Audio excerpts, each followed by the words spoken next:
ETF index mutual funds నేర్చుకుని stock మార్కెట్లో రాణించాలనుకుంటున్నారా? వెంటనే ఈ నెంబర్కి కాల్ చేయండి. మనకి మనుషులకు ఎవరికైనా కూడా రెండు మేజర్ ప్రాబ్లమ్స్ ఉంటాయి. ఒకటి ఫైనాన్షియల్, రెండోది రిలేషన్షిప్స్. ఈ రెండింటిని కరెక్ట్గా బ్యాలెన్స్ చేసుకోగలిగితే వాడు 90% లైఫ్ బాగుంటుంది. మేడం మా తమ్మునికి పోయిన సంవత్సరం మే 21కి మ్యారేజ్ చేసిన మేడం. మ్యారేజ్ చేసిన నెక్స్ట్ డే మిడ్ నైట్కే అమ్మాయి వెళ్ళిపోయింది మేడం. పిల్ల గురించి తెలుసుకోలేదా మరి? వాళ్ళ ఇంటి ముందున్న అబ్బాయితోనే వెళ్ళిపోయింది మేడం. అంటే ఇక్కడ తల్లి తండ్రికి తెలిసే చేసిండ్రంటారు. అయితే ఇంట్లో చెప్పిన అమ్మ నాన్నకి వాళ్ళు ఒప్పుకోలేరు, నేను ఎట్లయినా సరే పెళ్లి చేసుకుని అక్కడ నుంచి అయినా పారిపోతా అని చెప్పింది మేడం. ఆమె మీరు పోలీస్ కంప్లైంట్ ఇచ్చారా? వాళ్ళు ఏమన్నారంటే పోతే పోని బాబు మీ భార్యనే కదా అని అంటుంది సార్. ఒకసారి హిందూ మ్యారేజ్ యాక్ట్ ప్రకారం జరిగిన తర్వాత ఆ అమ్మాయి పెళ్లి చేసుకోనికి లేదు. ప్రీమ్యాటల్ కౌన్సిలింగ్ అనేది కనుక ఇప్పుడున్న సమాజం కనుక స్టార్ట్ చేయకపోతే ఇంకొక 5-10 ఇయర్స్కి పెళ్లి అనే వ్యవస్థ ఇండియాలో ఉండదు. ఈయన అమ్మాయి కూడా అయిపోయింది. ఇప్పుడు సడన్గా పెళ్లి చేసుకుని వెళ్ళిపోగానే ఏంటంటే వీళ్ళకు ఇంటెన్షన్ ఇమీడియట్లీ అర్థం కాదు.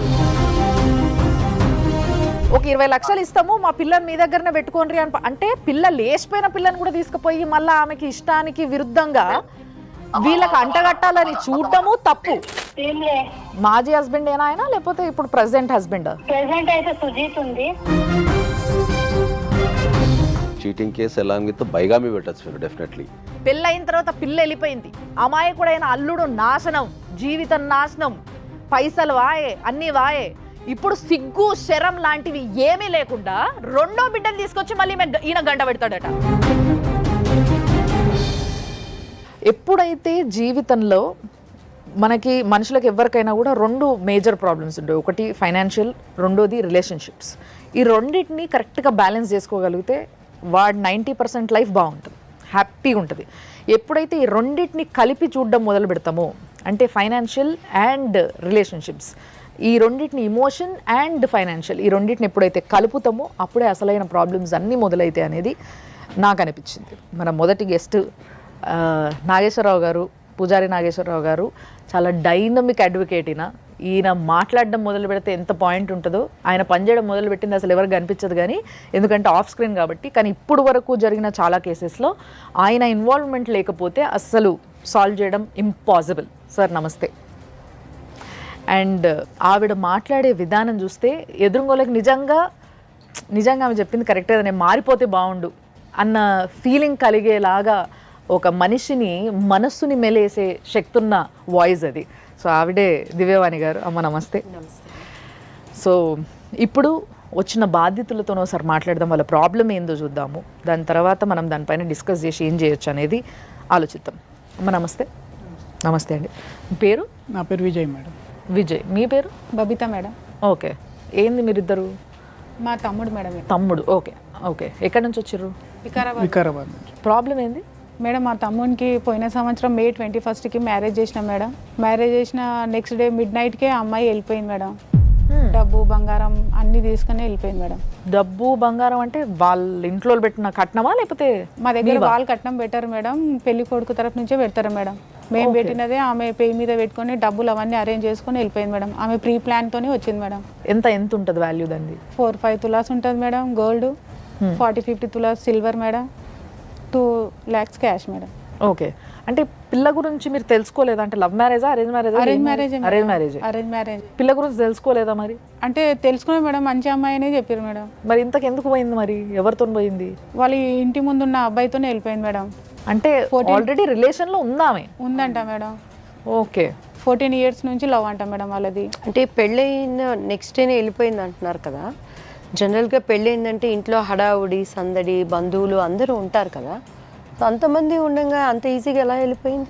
అంటే మీ ఇల్లు కూడా కొత్త కదా ఆమెకి, ఇంతకు ముందు రాలేదు, ఏ వస్తువు ఎక్కడుందో కూడా ఎవరికి తెలియదు. ఒక్క ఏకదమని ఎలా తీసుకెళ్ళిపోగలిగింది అవన్నీ? కరెక్టే మేడం అడిగింది. మేడం ఆమె మేము ఇచ్చిన వస్తువులన్నీ ఆమె పే మీదనే ఉన్నాయి మేడం. పైసలు వెండి ఎక్కడి నుంచి కలెక్ట్ చేసుకుంది మరి? అంటే మా తమ్ముని బెడ్రూమ్ లోనే ఉన్నాయి మేడం డబ్బులు అవన్నీ. వాళ్ళిద్దరు అన్నలు ఉంటున్నారు అయితే? ఈయన చైన్, ఆయన రింగ్ అది పెట్టింది అంతా అబ్జర్వ్ చేసింది మేడం ఆమె. పిల్ల మీతో మాట్లాడింది అంటే పెళ్లి ఫిక్స్ అయిన తర్వాత మాట్లాడినరా మీరు? అంటే మామూలుగా మాట్లాడుతున్నారు? మాట్లాడిపోయలేదు మేడం, వాళ్ళ అమ్మ నాన్న వాళ్ళు ఏం మాట్లాడిపోయలేదు. మరి మీరు అడగలేదా ఒకసారి నేను మాట్లాడతా మరి ఏంది అని?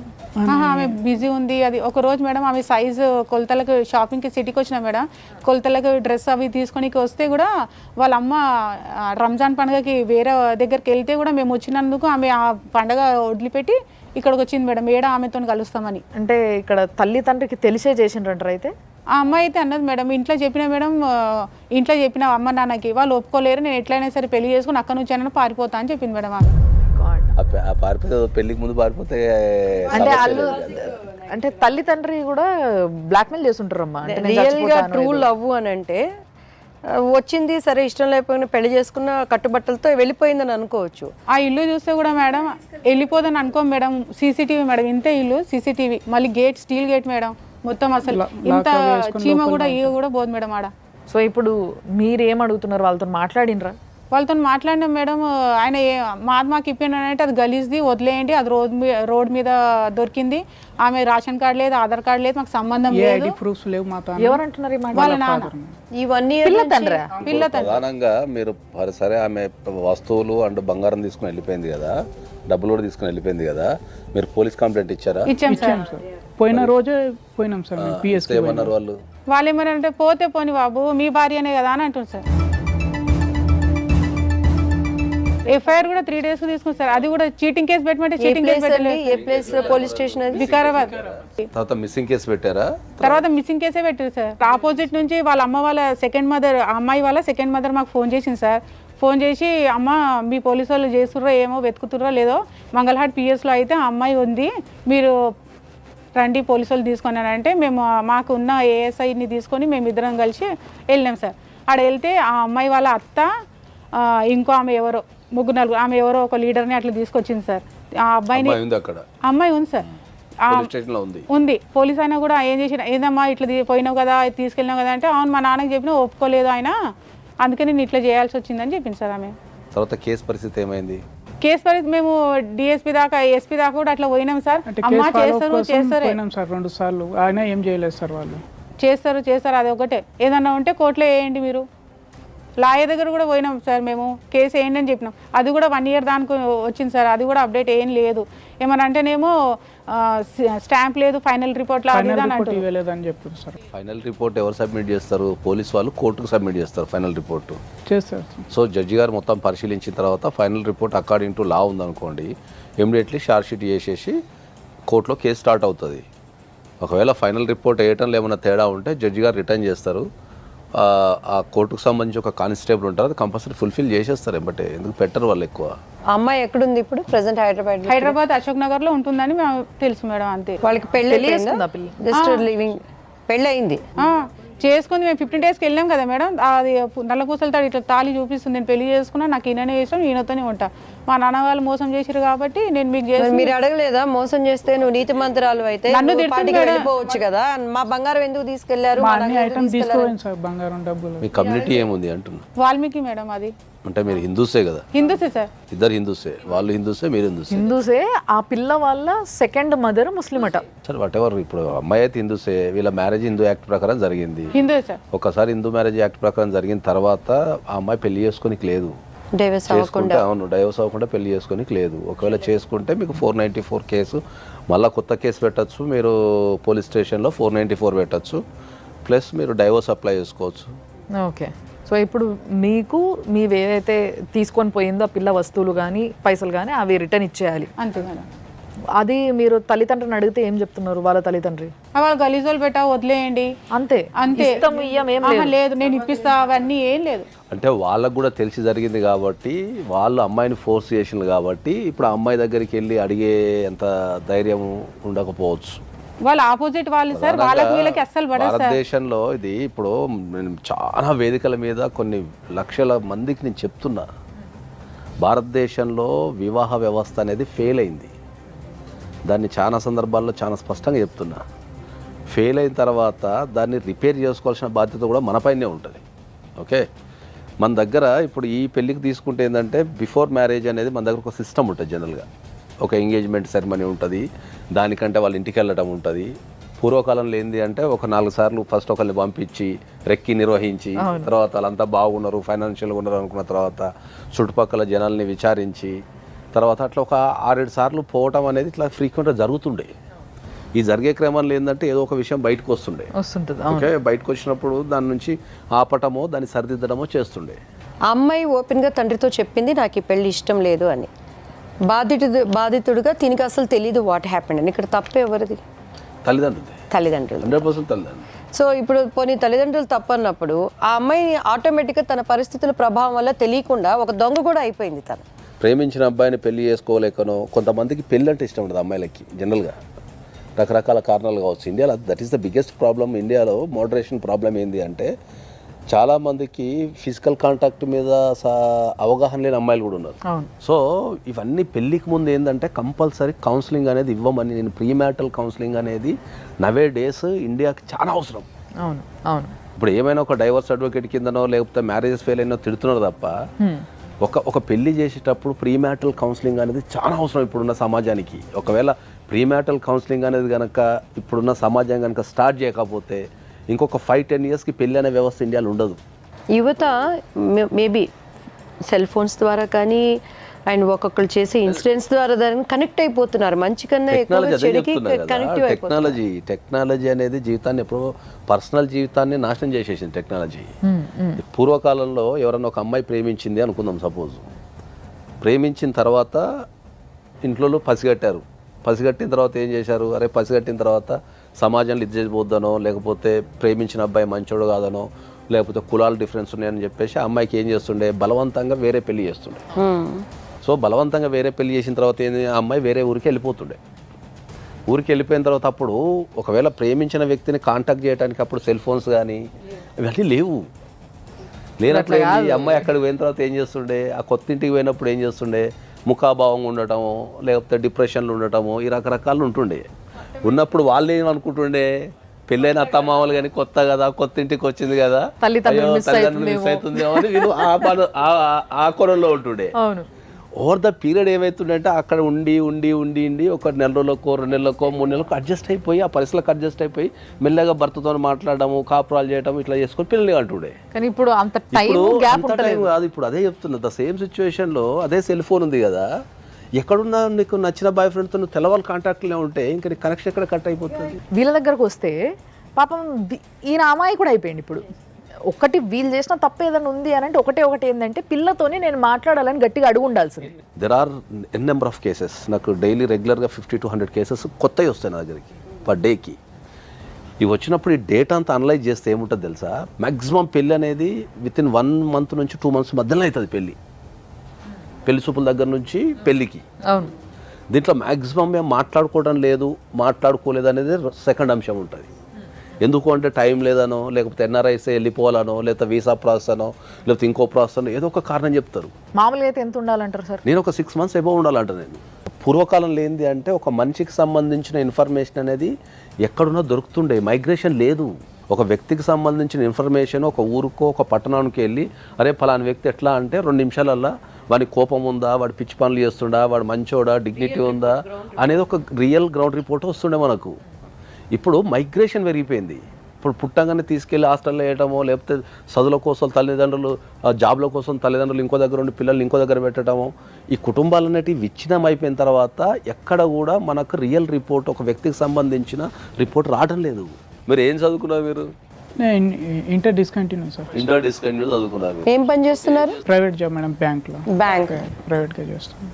ఇప్పుడు వాళ్ళ అమ్మ వాళ్ళ నాన్నగారు కానీ ఆ పిల్ల తరపు అమ్మాయి కానీ ఎవరైనా మీకు ఫోన్లు ఎత్తి మాట్లాడతారా మనం మాట్లాడాలంటే? మేము 1 year నుంచి అయితే కాంటాక్ట్ లేదు మేడం. వాళ్ళు ఊరికే అమ్మాయిని తీసుకెళ్ళమని చెప్పారు మేడం. 2 monthsకి ఫోన్ చేశారు మేడం. వాళ్ళు 20 lakhs అట్లా ఇస్తాము, మీరు మీ అమ్మాయిని పెట్టుకుంటారా, పెట్టుకోండి అది అంటే మీరు 1 కోటి రూపాయలు ఇచ్చినా మాకు వద్దు అని చెప్పినా మేడం. అయితే ఊరికి అట్లా అంటారు కదా, మ్యారేజ్ అయిపోయింది. తప్పు మీద తప్పు ఇది. ఫస్ట్ ఇష్టం లేని పెళ్లి చేయడం ఓ తప్పు, నేను ఆ పిల్లగానితో వెళ్ళిపోతాను చెప్పంగా కూడా ఈ పిల్లగాని బలి చేసుడు ఇంకో తప్పు. మళ్ళీ మూడోది ఇప్పుడు మళ్ళీ ఇంత పెద్ద తప్పు అయిపోయిన తర్వాత లేదు మేము 20 లక్షలు ఇస్తాను పిల్లని తీసుకుపోడ్రి అంటే వీళ్ళే ఉత్తిగా దొరికిర్రు వీళ్ళు అమాయకుల్లాగా. పిల్ల డైరెక్ట్గా ముఖం మీద చెప్పబట్టే నాకు వద్దు, నాకు ఇష్టం లేదు, నేను ఇంకోని ప్రేమించిన సప్పుడు దాకా అట్లా ఉంచుకొని అయిపోతుంది పెళ్లి చేయకుండా. అంతేగాని ఇట్లా పెళ్లి చేసి వేరే వాళ్ళ ప్రాణాలు తీసుడు ఎందుకు? ఇప్పుడు అది చాలా ట్రామా ఉంటుంది అది. ఎందుకంటే ఇప్పుడు సామాజిక పరంగా కూడా ఏంటంటే ఇప్పుడు మనకు ఒక సమాజంలో పెళ్లి చేసుకుంటాం కదా, పెళ్ళైన తెల్లారే భార్య వెళ్ళిపోతే సమాజం ఎట్లా చూస్తుంది ఒక సో అబ్బాయి మీద ఎటువంటి నింద పడుతుంది? ఆమె స్వార్థానికి మంచి చెడు ఆలోచించకుండా ఆమె ఉన్న ఏజ్కి వెళ్ళిపోయింది. సో ఇక్కడున్న కుటుంబాలు కానీ ఇక్కడున్న ఫ్యామిలీస్ కానీ ఇక్కడున్న వ్యక్తులు ఎంత బాధపడతారు, వాళ్ళకు సామాజికంగా ఎంత ఇబ్బంది ఎదురవుతుంది, రేపు రెండో పెళ్లి చేసుకోవాలంటే ఎంత ఇబ్బంది అవుతుంది. ఇటు ఒక వైపు నుంచి ఎంటైర్గా సంపాదించిన డబ్బు వెళ్ళిపోయింది. సరే డబ్బు అంటే పోతే మనం సంపాదించుకోవచ్చు, కానీ ఎప్పుడైతే ఈ సామాజికంగా మనము చూసే చుట్టాలు కానీ రిలేటివ్స్ కానీ అది ఎంత నామోషం ఉంటుంది. పిల్లలకి ఎక్కడ కూడా కౌన్సిలింగ్ ఇవ్వటం లేదు, ఎవ్వరు కూడా కూర్చోబెట్టి కౌన్సిలింగ్ ఇవ్వటం లేదు. Life journey sponsored by 6JVR. Jamalapuram వారి రత్నాంజన్. సౌత్ ఇండియాలోనే అతి తక్కువ ధరలకి రత్నాలను అందించే ఏకైక సంస్థ 6JVR. ఒక్కసారి ఆ అమ్మాయి ఫాదర్తో మాట్లాడదాం మనము. హలో హలో సార్ నమస్తే. నమస్తే అమ్మా. శ్వేత మీ అమ్మాయి కదండి? ఎందుకు ఏమైందమ్మా? ఏం కాలేదండి, మీరు టెన్షన్ పడకండి, ఏం కాలేదు. మీ అల్లుడు ఉన్నారు కదా విజయ్ గారు, అమ్మా ఆయన సుమన్ టీవీకి వచ్చిండ్రు. సో ఇప్పుడు యాక్చువల్గా మీ ప్రాబ్లం ఏదైతే మీ ఇష్యూ ఉందో ఇదంతా కూడా చెప్పడం జరిగింది ఇక్కడ. సో ఇప్పుడు ఫస్ట్ ఆఫ్ ఆల్ నేను మీతో మాట్లాడాలనుకున్నది ఏంటంటే అండి, మీ అమ్మాయి మీకు ముందే చెప్పిందట కదా నాకు ఎదురుగున్న అబ్బాయి అంటే ఇష్టం, ఇంటి ఎదురుగున్న అబ్బాయి అంటే. లేదమ్మా, అట్లా ఏమీ లేదమ్మా, నాకు ఇప్పుడు దాకా తెలియదు ఆ విషయము. ఇది మొత్తం ఫేక్ మాట ఉంది అమ్మా. ఇది ఆ పెళ్లి తర్వాతనే నాకు అది నిజం నా ముంగడు వచ్చిందమ్మా. అది పాపం ఇప్పుడు ఆయన అన్యం పుణ్యం తెలియకుండా ఆయన మోసపోయిండు మీ అమ్మాయి చేతిలో. ఒక ఆడపిల్లకి పెళ్లి చేసేటప్పుడు అమ్మా నీకు నేను ఈ పిల్లగాడిని ఇచ్చి పెళ్లి చేస్తున్నా, ఈ పిల్లగాడు ఇష్టమా లేదా అని అడగాల్సిన బాధ్యత ఒక తండ్రిగా మీ పైన ఉందా లేదా? అమ్మా అదే ఫోటో చూపెట్టినాను. ఫోటో చూపెడితే మా అమ్మాయి చెప్పింది నేను ఆయనకి చేసుకుంటాను డాడీ, నువ్వు ఎక్కడ నా సంబంధం చేసినావా అక్కడనే చేస్తానని. ఆ పెళ్లి అయిన తర్వాత 2 days తర్వాత అది ఆ మాట జరిగింది. ఇప్పుడు మరి నాకు తెలిసింది. పెళ్ళి అయినాక 2 days కి మీ అమ్మాయి వెళ్ళిపోయింది, కానీ పెళ్లి కాకముందు 7 సంవత్సరాల నుంచి ఒక పిల్లోని ప్రేమిస్తున్న విషయం మీకు తెలియదా అండి తల్లిదండ్రిగా ఇంట్లోకి? లేదమ్మా, నా ఇంట్లో ఎవ్వరికి తెలియదు. आपको जो बात करना है एक बार हमारा मैडम है यहाँ पे दिव्यवाणी जी, उनसे बात करिए. ఇదే ఇప్పుడు విజయ్ స్థానంలో మీ కొడుకు ఉంటే మీరు ఏం చేస్తారండి? అమ్మ నా కొడుకు విజయ్, నా కొడుకు లాగే నా అల్లుడు అమ్మ పోలీస్ స్టేషన్ లో పోయి కంప్లైంట్ ఇచ్చిండ్రు. ఆ కంప్లైంట్ కూడా వాపస్ తీసుకున్నారు. ఎవరు? విజయ్ వాపస్ తీసుకున్నారు? తీసుకోలేదట. వీళ్ళు ఇప్పుడు మా ఎదురుగానే ఉన్నారు, కంప్లైంట్ ఇక్కడే ఉంది, వాళ్ళు వాపస్ తీసుకోలేదు. ఎఫ్ఐఆర్ తీసేసిండ్రంట అమ్మా. ఎఫ్ఐఆర్ తీసేసిండ్రు. ఎఫ్ఐఆర్ రిటర్న్ కంప్లైంట్ తీసుకున్నారంట. కంప్లైంట్ చేసిండ్రు. కంప్లైంట్ చేసిన తర్వాత మళ్ళీ రిటర్న్ తీసుకున్నారు. ఎందుకు పెట్టాలి కేసు, ఎందుకు జరపాలి కేసు అది నేను చెప్పాను బాబు, నేను ఉన్నాను బాబు, నువ్వు ఎక్కడ దాకా పోతావా, నా చిన్న బిడ్డకి ఇస్తాను బాబు నీకు, అదే కూడా చెప్తాను నేను. ఆ విజయం ఉంటే అక్కడ అడగండి మీరు. చిన్న బిడ్డ నుంచి పెళ్లి చేస్తారా? ఆమె 12-13 years ఏంటండి ఏం మాట్లాడుతున్నారండి మీరు? చిన్న పిల్ల మేడం ఆమె. నా చిన్న కూతురు వయసు అమ్మా ఇప్పుడు 16 years అమ్మా, 17 నడిపిస్తుంది. 16 అయినా years కూడా మైనరే. పెళ్ళైన తర్వాత అమ్మాయి వెళ్ళిపోయింది నైట్. సో దానిపైనే ఈ అబ్బాయి వెళ్ళి కంప్లైంట్ ఇచ్చారు. ఓకే, ఇచ్చిన తర్వాత పోలీస్ వాళ్ళు immediately missing case, women missing case అనేది బుక్ చేస్తారు. ఎందుకంటే అమ్మాయి కనిపించకుండా పోయింది కాబట్టి ఎప్పుడైనా మిస్సింగ్ కేసు బుక్ చేస్తారు. పోలీస్ వాళ్ళ డ్యూటీ ప్రకారం ఏంటంటే మిస్సింగ్ అయిన ఉమెన్ని ట్రేస్ చేశారు. సో ట్రేస్ చేసి తర్వాత ఏమైందంటే ఆ కేసు క్లోజ్ అయిపోతుంది. బికాస్ అది ఉమెన్ మిస్సింగ్ కేసు. అది ఓకే ఓకే. దీంట్లో చాలా స్పష్టంగా ఏం చేశారంటే ఎవరైతే ఉమెన్ మిస్సింగ్ అయిందో ఆమెను ట్రేస్ చేసి తీసుకురావడం జరిగింది కాబట్టి క్లోజ్ అయిపోయిందని చెప్పి ఫైనల్ రిపోర్ట్ వేసేసారు. దీంట్లో అబ్బాయికి కానీ ఆయనకు కానీ ఇంకెవరికి కానీ లీగల్ నాలెడ్జ్ లేదు. ఓకే, పెట్టిన తర్వాత అమ్మాయి స్ట్రెస్ అయింది. అంటే వీళ్ళు చేసిన తప్పు ఏంటంటే ఈ నగలు ఎత్తుకుపోయింది ఇవన్నీ మెన్షన్ చేసి ఒక చీటింగ్ కేసు కింద ఏం పెట్టలేదండి. ఇప్పుడు దీంట్లో ఏంటంటే ఒక వాక్యం అయితే రాశారు, ఒక్కటే లైన్. ఎందుకంటే కంప్లైంట్ చాలా చిన్నది. కంప్లైంట్ అనేది ఎక్స్పర్ట్స్ రాయగలిగితేనే అది బ్యూటిఫుల్గా ఉంటుంది. దాంట్లో ఏం రాయాలో ఏమొద్దో అని ఉంటుంది. మ్యాక్సిమం కంప్లైంట్స్ అనేది ఎమోషనల్గానో లేకపోతే అర్థం కాకనో టెన్షన్లో రాసేస్తారు. వెళ్తూ ఇవన్నీ తీసుకొని వెళ్ళిపోయిందని రాసిండు ఆయన. ఈయన రాయాల్సింది ఏముంటుంది, ఇంటెన్షనల్గా నన్ను పెళ్లి చేసుకొని సడన్గా పెళ్లి చేసుకొని వెళ్ళిపోగానే ఏంటంటే వీళ్ళకు ఇంటెన్షన్ ఇమీడియట్లీ అర్థం కాదు. ఓవర్ ద పీరియడ్ అంటే ఒక 1 monthకో 15 daysకో అప్పుడు ఓవర్ ద పీరియడ్ వీళ్ళకి అర్థమవుతుంది. ఎగ్జాక్ట్లీ. సో వీళ్ళు ఆ షాక్లో ఉంటారు కాబట్టి మ్యాక్సిమం ఫ్యాక్ట్స్ మాత్రమే చెప్పగలుగుతారు. బిహైండ్ ద ఫ్యాక్ట్స్ ఏముందనేది వాళ్ళు రాయలేరు. అది థర్డ్ పార్టీ ఎక్స్పర్ట్ మాత్రమే రాయగలుగుతాడు. ఇప్పుడు నేనున్నా అనుకో, ఇట్లాంటి సమస్యలు రోజు కొన్ని 100 చూస్తాం కాబట్టి మేము బిహైండ్ ద రీజన్ అంటే ఈ ఇన్సిడెంట్ జరిగింది కదా, దీనికి రీజన్ ఏమై ఉండొచ్చు అనేది మీరు రాస్తారు. ఆలోచిస్తారు. అట్లా నెక్స్ట్ లెవెల్ ఏం చేయాలా, ఇదే కంప్లైంట్ని మళ్ళీ మనం చీటింగ్ కేసు కింద పెట్టచ్చు. తర్వాత ఒకవేళ పెళ్ళైనట్టు అమ్మాయికి పెళ్ళైనట్టు ఏమైనా ప్రూఫ్స్ ఉన్నా ఆ అమ్మాయి చెప్పిన 494 అంటే మనకు వేరే వివాహం చేసుకుంది కాబట్టి మనం దాన్ని బైగామి అంటాం. బైగామి అంటే ఏంటంటే ఆల్రెడీ ఒక మ్యారేజ్ ఎగ్జిస్టింగ్లో ఉండగా వితౌట్ టేకింగ్ ఎనీ డైవర్స్ ఇంకో వ్యక్తిని పెళ్లి చేసుకుంటే బైగామి అంటాం.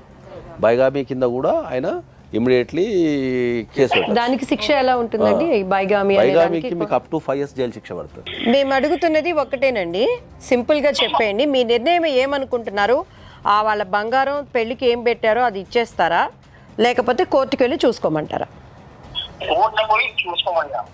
కోర్టుకు వెళ్ళి చూసుకోమంటారు. ఓకేనండి. యా, సో ఇది ప్లాన్డ్ అండి నాగేశ్వరరావు గారు. సురేంద్ర ఇది planned. గారు, మీరు మీ బిడ్డకి ఏది ఇష్టమో ఏది ఇష్టం లేదో తెలుసుకోకుండా పెళ్లి చేయడము, ఆ పిల్ల వెళ్ళిపోయిన తర్వాత కూడా రీసెంట్గా 2 నెలల కింద వాళ్ళకి ఒక 20 లక్షలు ఇస్తాము మా పిల్లని మీ దగ్గరనే పెట్టుకోండి అని, అంటే పిల్ల లేచిపోయిన పిల్లని కూడా తీసుకుపోయి మళ్ళీ ఆమెకి ఇష్టానికి విరుద్ధంగా వీళ్ళకి అంటగట్టాలని చూడడము తప్పు. మొత్తం ఫేక్ మాట అమ్మా. 2 నెలల తర్వాత అదే చెప్పినా నేను, అదే ఫేక్ మాట. 20 lakhs ఇస్తాను. మీరు ఏదైతే మాట్లాడిందో అది కాల్ రికార్డ్ కూడా ఉందండి. అది పక్కకు పెడితే ఇప్పుడు మా అందరి సమక్షంలోనే మీరు ఏమన్నారు, నా చిన్న పిల్లని ఇచ్చి పెళ్లి చేస్తా అన్న ఆయన్నే చేసుకోని అన్నాడు. అది కరెక్టా? మైనర్ పిల్లని ఈయనకు అంటగట్టడం ఏంది ఒకటి. రెండోది ఫస్ట్ పిల్ల మోసం చేసిపోయింది కాబట్టి ఇంకో పిల్లని ఇస్తా అని అంటే మీరు పిల్లల్ని అన్నది ఎందుకు? ఇట్లా ఎవరికి పడితే వాళ్ళకి ఇష్టం వచ్చినట్టు వరుస పెట్టి పెళ్ళిళ్ళకి ఇచ్చేసేటందుక? అంటే మీ అభిమానము, మీ యొక్క ప్రెస్టేజ్, మీ యొక్క మర్యాదనే ఇంపార్టెంటా మీకు? ఆడపిల్లలంటే మీకు అంత ఇదిగా అనిపిస్తున్నారా? అంత మాట లేదమ్మా నాకు. ఎందుకంటే నా అల్లుడు మంచోడు. అవునండి, మీ అల్లుడు మంచోడు కాబట్టే సైలెంట్గా ఉన్నాడు. ఇక్కడ దాకా వచ్చింది సైలెంట్గా ఉన్నాడు. అదే జర్ర కొంచెం తెలిసి ఉండి జర గట్టిగా ఉండుంటేలే ఈ పాటికి 4 తగిలి ఇచ్చేటోడు వచ్చి. चावलाल को मालूम है बाबू, तुम्हारी शादी मेरी छोटी बेटी के साथ करता हूँ. अभी मेरी बेटी 16 years की है. अभी तुम्हारे को 2-3 साल सबर करो बेटा. बस 3 साल सबर करे तो मैं तुम्हारी शादी करता हूँ. बना रहा हूँ. आपके बेटी से पूछे क्या इनको शादी करने के लिए तैयार है उन्हें? अरे अम्मा मेरे को ये बात समझ में नहीं आ रही अम्मा. ये लोग क्या बोलना चाह रहे हैं, क्या करना चाह रहे हैं लोग? सुनो सुनो सुनो, गई उन्हें जिसके पर ज्यादा था उसके आपके जो बेटी है, आपके जो सेकंड बेटी है, सुनो आप, जब मैं बात कर रही हूँ आप सुने तो आपको समझ में आते.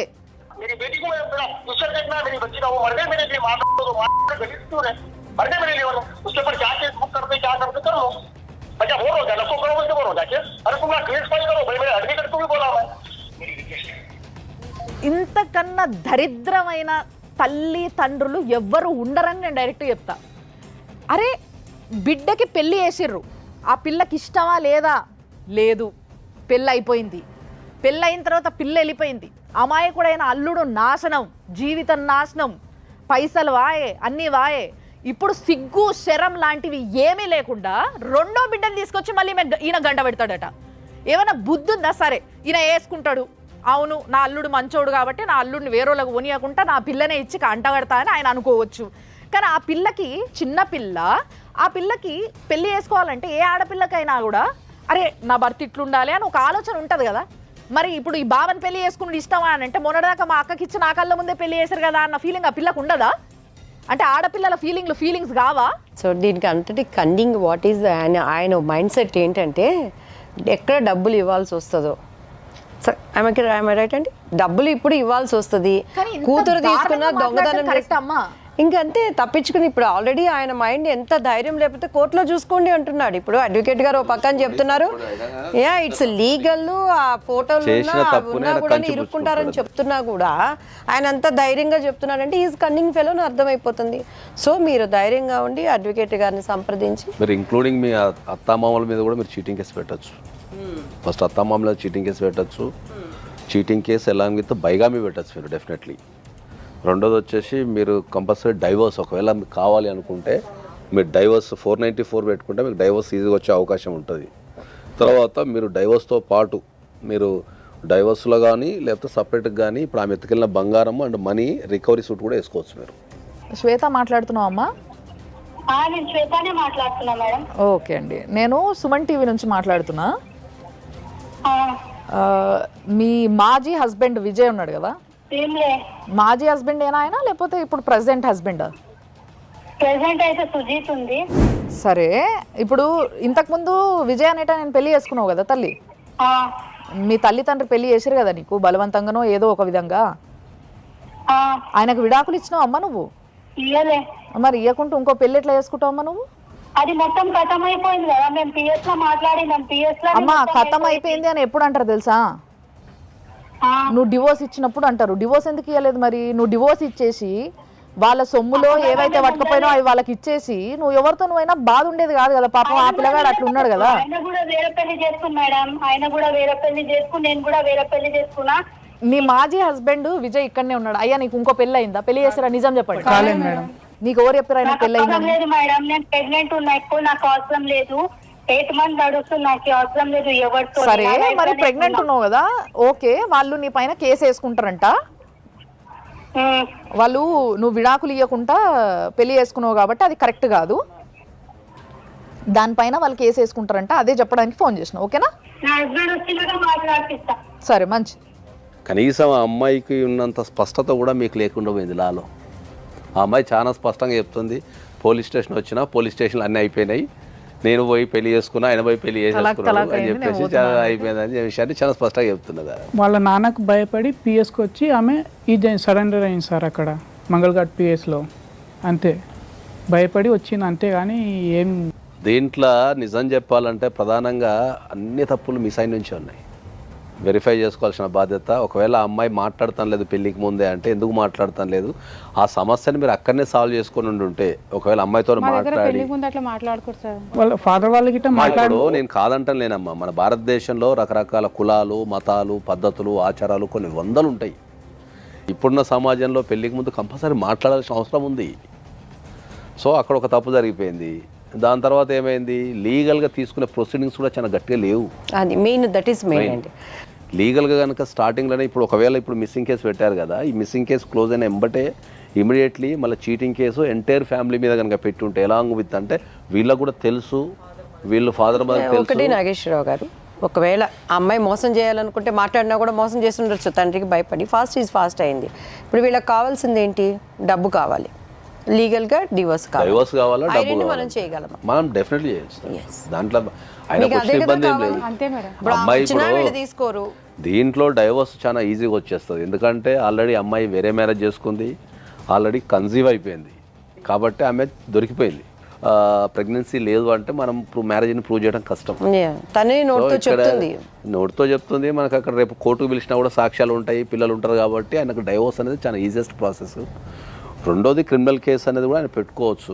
తను ఏమైతే దొంగతనంగా తీసుకువెళ్ళిపోయిందో ఆ వాళ్ళకి క్యాష్ కానీ ఆ సొమ్ము ఈ కేసులో డెఫినెట్లీ వస్తాయి. సో ఇప్పుడు వరకు మీరు తెలుసో తెలియకనో చేసిన తప్పులు ఏవైతే ఉన్నాయో వాటిని సరిదిద్దుకుంటూ మీరు ఇప్పుడు కొంచెం ఆ గైడెన్స్లో మీరు ఏమేమి కేసులు వేయాలి, ఎట్లా వాటికి తగ్గట్టుగా మీరు ఇది చేసుకోవాలనేది చూసుకొని చాలామంది మన దగ్గరకు వచ్చిన maximum cases 100 out of 100 cases వాళ్ళు ఎంత చదువుకున్న వాళ్ళైనా చదువు లేని వాళ్ళైనా చేస్తున్న తప్పు ఎక్కడుంది అని అంటే చట్టాలు తెలుసుకోకపోవడం. సో చట్టం అనేది కొంత గొప్ప కొంచెం నాలెడ్జ్ ఉంటే దానిపైన ఏ టైంలో ఏ కేసు వేయాలి, మన వైపు ఏముంది వాళ్ళ వైపు ఏముంది అనే నాలెడ్జ్ తెచ్చుకుంటే ప్రతి ఒక్కరికి కష్టము నష్టము చెప్పిరావు, వచ్చినప్పుడు వాడుకోవడానికి ఉంటుంది. ఇక్కడ తింది తప్పు లేదు. మన సంప్రదాయాలు మాట్లాడుకుంటారు, కొంతమంది మాట్లాడుకోరు. ఇప్పుడు కల్చర్ పెరిగింది sir, to be frank. Second one వచ్చి జనరల్గా నేను ఒక అడ్వకేట్ దగ్గరికి వెళ్తాను. ఇప్పుడు ఆ ప్రాబ్లంలో నేనే ఉన్నాను. అడ్వకేట్ నీతిపరుడుగా ఉండాలి, అడ్వకేట్ తన పక్షాన నిలబడేవాడిగా ఉండాలి. ఎందుకంటే మనం లాయర్స్ కాదు, మనకి తెలియదు, ఎప్పుడు ఉండరు. కాకపోతే ఈ ప్రోగ్రాం ద్వారా మంచి చదువులు చదువుకున్న అడ్వకేట్స్ కానీ చట్టాలని సంరక్షిస్తూ వాటి గురించి తెలుసుకున్న వాళ్ళు కూడా, ఇప్పుడు మీరు ఒక కేసు చెప్పారు కదండి, దాని పేరేంటి? బైగామి అనేది ఉన్నది. ఇంతవరకు ఆ పేరే నేను కొత్తగా వింటున్నాను. సో ఈ సమస్య రాబట్టి మనకు తెలుస్తుంది. వచ్చినప్పుడు అడ్వకేట్స్ కూడా టు బీ ఫ్రాంక్గా వాళ్ళకి చెప్పి చేసినప్పుడు డెఫినెట్గా వాళ్ళు విన్నర్స్. ఇప్పుడు ఆ అబ్బాయికి అమ్మాయిని సంసారం చేయాలని లేదు, తనకు మోసపోయాడు, డైవర్స్ కావాలి, వాళ్ళ డబ్బు వాళ్ళకి కావాలి. దీంట్లో ప్రధానంగా వీళ్ళకు ఈ పోలీసు వ్యవస్థ నుంచి కూడా అంటే వాళ్ళు ఇక్కడ పేపర్ డాక్యుమెంటేషన్ ప్రకారం అయితే ఇక్కడ కరెక్టే ఉంది, కానీ పోలీస్ స్టేషన్లో ఏం జరిగింది అనేది కానీ ఆయనకు సరైన నాలెడ్జ్ లేదు. జనరల్గా ఆయనకు సరైన నాలెడ్జ్ ఇవ్వాల్సిన బాధ్యత పోలీసు వాళ్ళ మీద కూడా ఉంటుంది. భారతదేశంలో కానీ ఈ భూప్రపంచంలో ఏ దేశంలో అయినా సరే పోలీసు వాళ్ళని చూసినా, పోలీస్ స్టేషన్ అన్నా, పోలీస్ స్టేషన్కి వెళ్ళాలన్నా, పోలీసు వాళ్ళతో మాట్లాడినా ఒక రకమైన భయం ఉంటుంది. ఆ భయాన్నే జనరల్గా ఏమంటారు అంటే టెక్నికల్ టర్మాలజీలో ఏమంటారు అంటే కాఫియోపోబియా అంటారు. దట్ ఇస్ ఒక పోబియా అది. ఓకే. అంటే వీళ్ళు పోలీస్ స్టేషన్కి వెళ్ళినప్పుడు వాళ్ళకి కావాల్సిన ఇన్ఫర్మేషన్ అడగలేరు. ఇప్పుడు ఈ కేసులో నాకు ఇన్ఫర్మేషన్ ఇవ్వండి, అసలు ఏం జరిగింది, ఆయనకు మినిమం అంటే ఏమంటాడంటే ఆయన ఇప్పుడు వచ్చి మనతోని షార్ట్ షీట్ ఫైనల్ రిపోర్ట్కి ఏదో స్టాంప్ పెట్టలేదు సార్, దానివల్ల రిటర్న్ అయింది అని చెప్పి చెప్తున్నారు. సో అక్కడ పోలీసు వాళ్ళకి ఇచ్చేంత అంటే వాళ్ళు ఉండే బిజీలో వీళ్ళకి ఇన్ఫర్మేషన్ ఇచ్చి వీళ్ళకి కౌన్సిలింగ్ ఇచ్చేంత ఉండదు. పోలీసు వాళ్ళు మన రక్షణ కోసము, మన ఎదుగుదల కోసము, మన అభివృద్ధి కోసం ఉంటారు. వాళ్ళు కూడా డెఫినెట్లీ ఏంటంటే ఎవరైనా కష్టంతో వచ్చినప్పుడు డెఫినెట్లీ వాళ్ళు కూడా ఇలాంటి వ్యక్తులకు కొద్దిగా లీగల్ నాలెడ్జ్ ఇవ్వాలా. సో అది లెక్క. సో తప్పకుండా విజయ్కి అడ్వైస్ పరంగా ఏ విధంగా అయితే హెల్ప్ చేయొచ్చో ఆ విధంగా హెల్ప్ చేయడం జరుగుతుంది. అండ్ దీని గురించి తర్వాత కూడా డిస్కషన్ నడుస్తుంది డెఫినెట్గా. బట్ అందరికీ ఈ కేసులో కేవలం వాళ్ళు కాదు, ఇలాంటి చిన్న చిన్న విషయాలల్లో చాలా పెద్దగా చేసుకొని చేతులారా తెలుసుకోకుండా, నాలెడ్జ్ లేకుండా చేతులారా చాలా పెద్దగా చేసుకొని ఎంతోమంది బలైపోతుంటారు, ఎంతోమంది జీవితాలు బలైపోతూ ఉంటాయి. కాబట్టి వాళ్ళందరికీ మళ్ళీ ఒకసారి చెప్పేది ఒకటే ఒక ముచ్చట, అమ్మ కొంచెం చట్టాలు తెలుసుకోండి. లేదు కుదురుతలేదు, ఏడ తెలుసుకోవాలనో ఎవరిని అడగాలనో అర్థమవుతలేదు అని అంటే మన ప్రోగ్రామ్ చూడండి సరిపోతుంది. ఏదో మా రేటింగ్స్ కోసం కాదు, ఓన్లీ మీ నాలెడ్జ్ కోసం చూడండి.